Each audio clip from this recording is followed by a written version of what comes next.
Lalu sejauh mana blueprint pembangunan Giant Seawall atau tanggul laut raksasa di pesisir utara Jawa dari Banten hingga Jawa Timur langsung kita bahas pada sore ini sudah hadir studio kami. Bapak Rahmat Kaimudin, Deputi Bidang Koordinator atau Koordinasi Infrastruktur Dasar Kemenko Infrastruktur dan Pembangunan Kewilayahan. Selamat sore Pak Rahmat, saya selalu Anda. Terima kasih sudah mau waktu di studio kami. Pak, langsung saja, ini bagaimana kemudian bisa Anda jelaskan ke kami, sejauh mana blueprintnya Pak, proyek ini berjalan? Sebelum kita masuk ke blueprint, mungkin saya cerita sedikit tentang mungkin apa konteks Giant Seawall ini ya. Jadi yang pertama ini tentunya adalah arahan dari Bapak Presiden untuk melaksanakan hal ini. Tapi apa urgensinya? Ya. Jadi urgensinya pertama kita tahu bahwa daerah Pantura itu adalah daerah yang sangat-sangat strategis, baik dari sisi demografi, dari sisi ekonomi. Ini saya lihat data dari BPS, lebih dari sepertiga GDP Indonesia itu ada di Pantura. Jadi kita harus melindungi daerah tersebut. Nah, apa ancaman yang dihadapi oleh Pantura itu? Secara umum ada dua hal. Ya, jadi intinya satu, ada air laut yang naik karena climate change. Kemudian ada tanah yang turun atau land subsidence. Itu biasanya karena penggunaan air tanah dan tekanan. Jadi kalau misalnya airnya naik, tanahnya turun, ya banjir. Dan tadi banjir rob gitu ya? Banjir dan sebagainya. Nah itu yang menyebabkan tadi daerah ini harus kita proteksi karena banyak orang yang tinggal di sana, banyak kegiatan ekonomi yang ada di sana. Nah terus apa yang harus kita lakukan? Nah, yang harus kita lakukan tentunya untuk melindungi itu ada beberapa cara. Tapi caranya itu sangat bergantung dengan kondisi lingkungan yang ada di tempat-tempat tersebut. Tentunya kondisi di Jakarta mungkin berbeda dengan di Demak, dengan di Pekalongan, dengan di Gresik. Ya.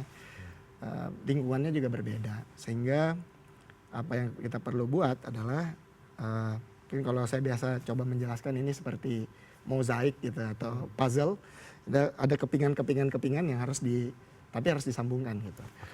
Karena urgensinya sendiri udah cukup sudah cukup urgent ini dilakukan. Dan tapi urgensinya tentunya tiap daerah beda-beda. Nah, rencananya apa? Rencananya sebenarnya sudah cukup berlangsung untuk melakukan coastal protection ini sudah dari tahun 90-an sebenarnya.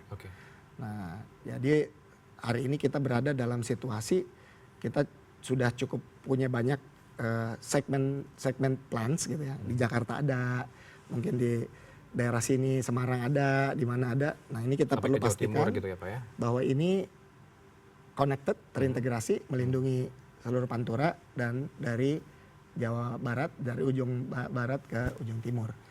Nah, ini hari ini ada yang sudah ada yang belum gitu. Yang ada nih apa Pak?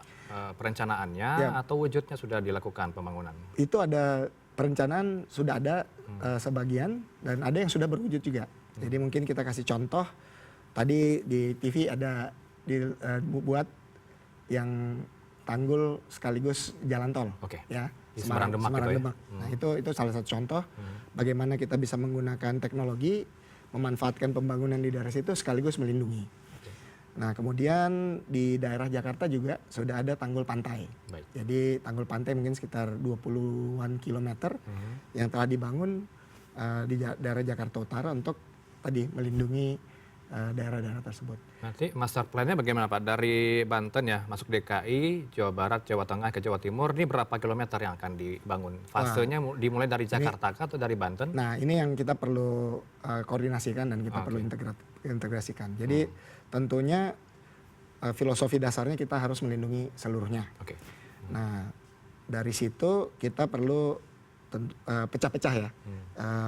Daerah sini, segmen ini, tentunya treatmentnya beda-beda. Tadi disampaikan Pak Menko. Secara umum ada 3 strategi untuk melindungi. Ada strategi misalnya bertahan. Kita buat tanggul pantai di situ. Ya. Atau kita buat pemecah ombak misalnya. Jadi ombaknya nggak terlalu tinggi. Ada strategi mundur. Misalnya di daerah situ tanahnya sudah musnah, kerusakannya sudah sangat parah, jadi mungkin kita perlu memindahkan, ya kita pindahlah dari situ. Baik. Nah, ada juga strategi yang kita maju. Nah, jadi misalnya kita lihat daerah ini harus dibendung lebih jauh lagi, dan atau kita buat reklamasi tanah. Jadi muncullah lahan baru di situ. Oke. Nah, hal-hal seperti ini tentunya bergantung dengan kondisi ekonomi di situ, jumlah penduduk yang ada di situ. Nah, masing-masing segmen itu kita perlu petakan, kita perlu study. Dari situ baru kita lihat prioritasnya, yang mana yang urgent, yang mana yang dulu, dan strategi yang mana yang akan kita pilih. Kalau Pak Prabowo menyatakan Pak Rahmat membentang sepanjang 500 km dari Banten hingga Gresik, ini benar ya? Akan dibangun sepanjang garis pantai 500 itu km? bisa lebih dari itu. Lebih dari itu, dari Banten hingga Gresik? Mungkin kalau dari Jakarta, dari Banten sampai Gresik itu bisa sekitar 900 kilo kalau nggak salah ya. Ininya ya, garis pantainya itu ya. Tetapi arahan beliau juga tadi memastikan bahwa ini 1000 kilo mulai dari satu langkah gitu kan. Nah, ini yang kita perlu pastikan. Ini ada satu hal juga yang kemarin kita sempat dengar ya. Minggu lalu kita mengadakan International Conference on Infrastructure. Di situ banyak juga baik lokal maupun global expert.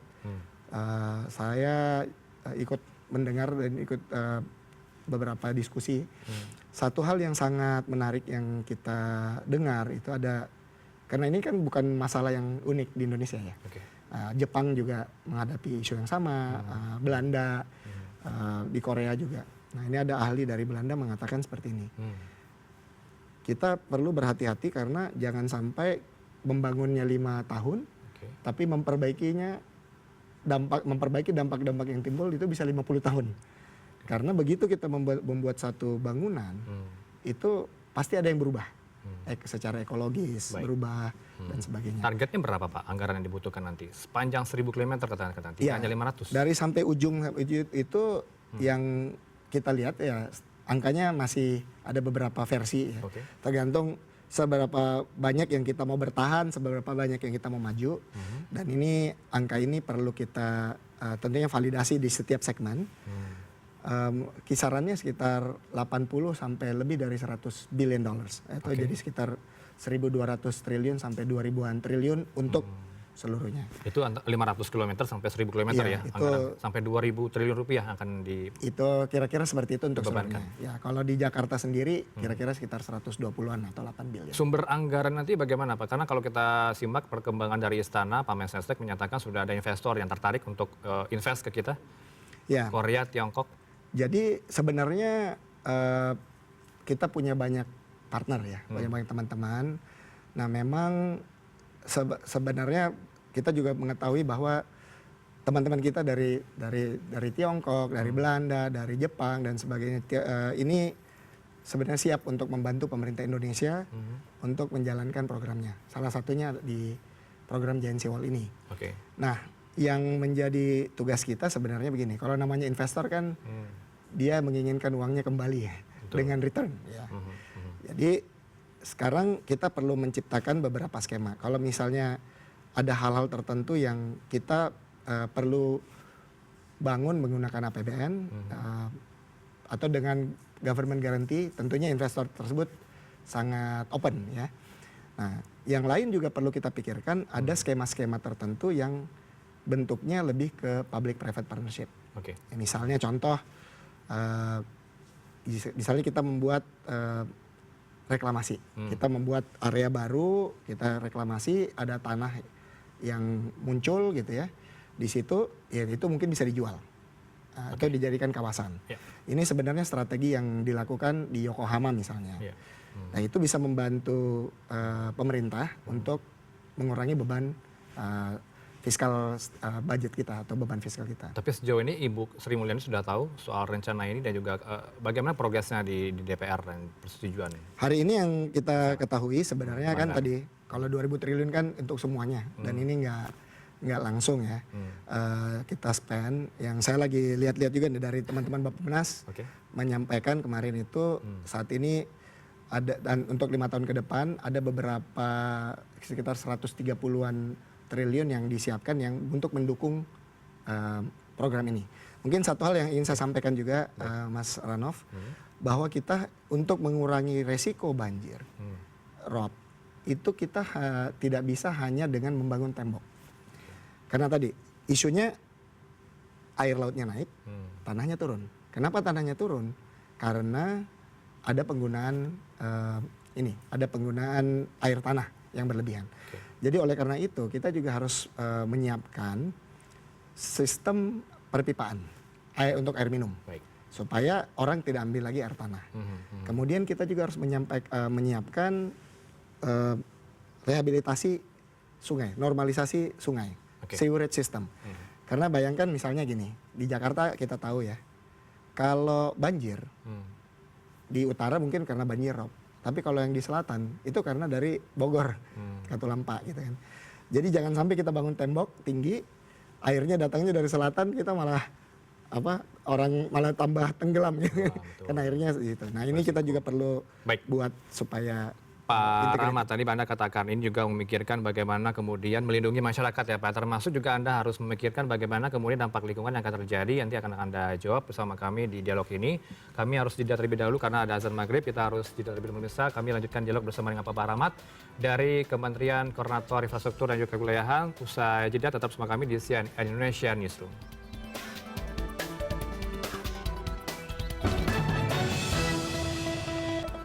Kami lanjutkan dialog bersama narasumber Bapak Rahmat Kaimuddin selaku Deputi Bidang Koordinasi Infrastruktur Dasar Kemenko Infrastruktur dan Pembangunan Kewilayahan bersama kami di Newsroom membahas tema soal pembangunan Giant Seawall tanggul laut di Pantura, dari Jawa Barat begitu dari Banten, Jawa hingga ke Gresik. Pak Rahmat, kita lanjutkan. Ini kan tentu kita tidak menutup mata ya Pak ya. Tidak ada kebijakan ataupun proyek pemerintah yang tidak luput dari kritikan. Kita akan lihat putarkan berikut ini beberapa masukan ya Pak. Ini harus diterima Bapak Rahmat dan juga pihak Anda terkait beberapa lembaga yang memberikan masukannya. Ada Walhi, Ekomarin, DFW dan juga Kiara. Kita langsung buka di plasma berikut. Kita langsung bacakan bersama-sama. Kita lihat bersama untuk masukan dari Walhi, Pak Rahmat. Tanggul laut dikhawatirkan menambah masalah baru. Kalau dari Walhi ini nggak yakin Pak, pembangunan tanggul laut rasa saya ini merupakan solusi yang efektif untuk mengatasi permasalahan yang ada. Bahkan dinilai berpotensi menimbulkan masalah baru, misalnya masalah pencemaran sungai di Jakarta Pak. Kalau dibangun Giant Seawall, pencemarannya akan terkonsentrasi di dalam pulau, jadi akan menambah permasalahan baru. Kemudian kalau dihitung ekologisnya terhadap habitat ataupun satwa begitu ya untuk permasalahan baru. Kita lihat untuk grafik berikutnya yang memberikan masukan yaitu ada Ekomarin, Ekologi Maritim Indonesia seolah-olah menjadikan Giant Seawall ini sebagai salah satu jawaban solusi yang mutlak yang harus dilakukan oleh pemerintah. Proyek GSW ini tidak menyelesaikan masalah kritis tetapi hanya menjadi solusi palsu untuk mengeruk keuntungan ekonomi. Kemudian kita bacakan juga dari DFW, slide berikutnya atau grafik berikutnya. Dari Destructive Fishing Watch DFW yang dirilis pada 30 April. Mereka ini melakukan survei Pak Rahmat. Ada 56,2% masyarakat tidak setuju pembangunan GSW atau Giant Seawall di sepanjang pesisir utara Jawa. Kenapa tidak setuju? Karena mereka ini merasa kesulitan Pak. Kesulitan ini dari nelayan sendiri untuk melaut. Setiap melaut, para nelayan harus memutar lebih jauh karena jalur mereka kini terhalang tanggul laut. Ini perlu dipikirkan bersama begitu ya Pak Rahmat ya. Kemudian terakhir dari Kiara, kita lihat di slide berikutnya. Koalisi Rakyat untuk Keadilan Perikanan. Pembangunan tanggul melibatkan proses pengerukan. Sedimentasi dari pengerukan itu juga akan tersebar hingga menutupi terumbu karang. Jika sudah tertutup, terumbu karang pada akhirnya akan mati. Respon Anda Pak dari 4 lembaga ini? Iya, sebenarnya concern yang disampaikan ini masuk akal dan ini menjadi tanggung jawab kita juga untuk agar concern itu dampaknya bisa minimal ya. Kita kan juga warga Jakarta, warga Jawa gitu dan tentunya menginginkan tadi yang setelah saya sampaikan niatnya kita adalah melakukan perlindungan pesisir dan tentunya penduduk yang ada di atasnya. Jadi masukan yang tadi akan kita tampung dan yang mungkin yang ingin saya highlight sekali lagi adalah strateginya ini bukan membuat suatu tembok besar yang uniform, yang tadi Beton sebenarnya gitu, Pak? dibayangkan gitu ya. Tetap beton atau enggak? Nah, bisa ada beton, bisa juga ada yang bukan. Oke. Kalau Kalau Pak misalnya- AHY bilang ada mangrove juga. Ada bisa aja Desainnya dibentuknya berbeda gray or mungkin. grand. Ya tentunya beda-beda. Makanya tadi di depan saya sampaikan kita harus melihat ini segmen by segmen. Oke. Jadi dari 900 lebih kilometer ini tentunya ada keunikan-keunikan masing-masing yang harus kita lihat ya. Yang mana yang terbaik untuk dilakukan di segmen tersebut, itulah yang akan kita laksanakan. Dengan mempertimbangkan tentunya bagaimana kondisi ekologis, bagaimana kondisi penduduk di situ, karena kita nggak mau meninggalkan niat yang baik untuk melakukan perlindungan malah meninggalkan legasi buruk buat Oke, memikirkan ekologi dan juga penduduk setempat, mungkin bisa kita contoh Pak, di Belanda ini ada giant sea wall, mereka ini buka tutup, apakah nanti akan seperti itu? Ya ini yang di Belanda itu mungkin ya dia pernah buat awal, ya itu yang mereka sampaikan. Jadi dia bikin dulu tembok yang besar, habis itu mereka harus melakukan berbagai macam hal untuk memperbaiki dampak ekologis yang timbul gitu ya. Jadi again kondisi demografi dan ekologis Belanda berbeda dengan kita. Di sana juga, di Jepang juga berbeda, di Tiongkok juga misalnya beda. Apa yang harus kita lakukan adalah dengan pengetahuan yang ada dari teman-teman di luar negeri, tapi kita harus cocokkan dengan kondisi yang ada di Indonesia. Presentasinya untuk mengaplikasikan itu sama persis Pak, di sana kondisinya sama dengan Indonesia kah, kondisi lautnya? Sehingga bisa diterapkan juga. Nah makanya saya Seperti bilang, Belanda, belum Jepang. tentu sama. Belum tentu sama? Jadi kita hanya bisa lihat apa pengalaman-pengalaman mereka, baik yang baik maupun yang buruk gitu, itu harus kita pelajari, tapi habis itu kita harus mengetahui juga kondisi di Indonesia itu seperti apa, supaya kita punya solusi-solusi yang tepat untuk setiap segmen. Kalau memikirkan nelayan Pak nanti, mereka akan putar jauh nih bagaimana mengakalinya untuk nelayan yang kesulitan melaut Pak? Jadi itu kalau kebayang misalnya ya kita bangun tembok 900 kilo nutup, jadi mau muter 900 km kan enggak. Oke. Tadi saya sampaikan bahwa kadang solusinya itu bukan berarti bikin tanggul di laut yang menutup. Bisa jadi bentuknya cuman tanggul pantai untuk melindungi. Bisa jadi bentuknya mangrove untuk melindungi.